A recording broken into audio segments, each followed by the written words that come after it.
The first thing I did was tracing out the pattern of the cosplay I made a few months ago and pinning all the seams together. After sewing everything together and securing the edges, I had a quick fit check and figured out where the strings for the fastening would go. The next step was to make the wet collar, and here I made the rectangle 16 times 115 centimeters and cut it out. First I sewed down the front side of the collar. As you see, it was really tricky to work with the fabric since this was extremely slippery. That's also why I wasn't really able to pin it down or even iron it properly. And it was really not fun to work with, but the fabric is so stunning. Next, I gave it my best shot to pin down the fabric on the inside to sew it down, but it semi-worked. But I managed to sew it down properly, and I immediately knew that I would hate how it looked. And as I did a second try-on, I realized that I was right. I hated how it looked. The collar was far too wide. It was just not looking right. And I decided to fold it down in half and just sew it on by hand. So that's what I did. I took my evening and just sewed the fabric down.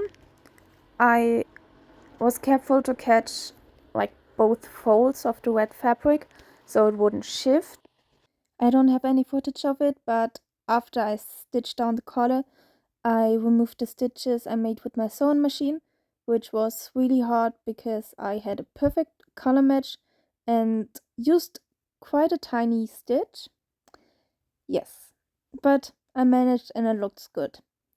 After that, as you can see here, I braided the strings to secure the sleeves to the other sleeves. You will see in a bit what I mean.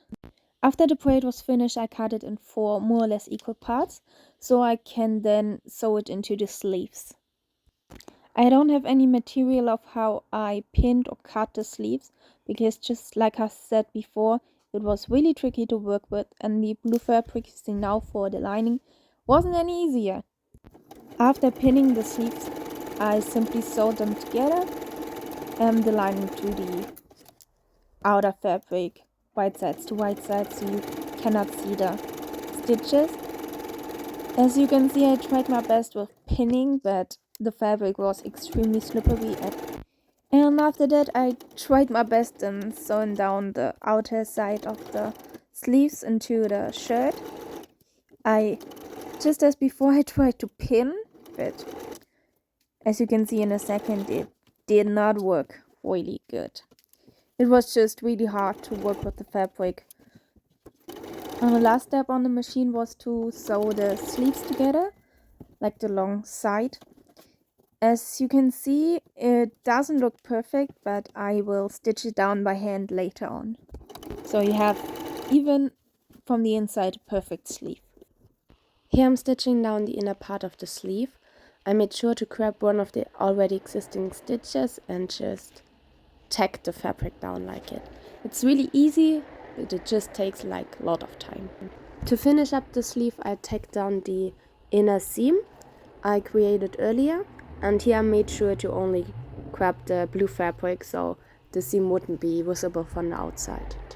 And for the golden details on the sleeves, I picked out this beautiful golden leaves and just stitched it down by hand. And that's the finished product. I also made some white pants to go with the undershirt, and the next part will be the shirt.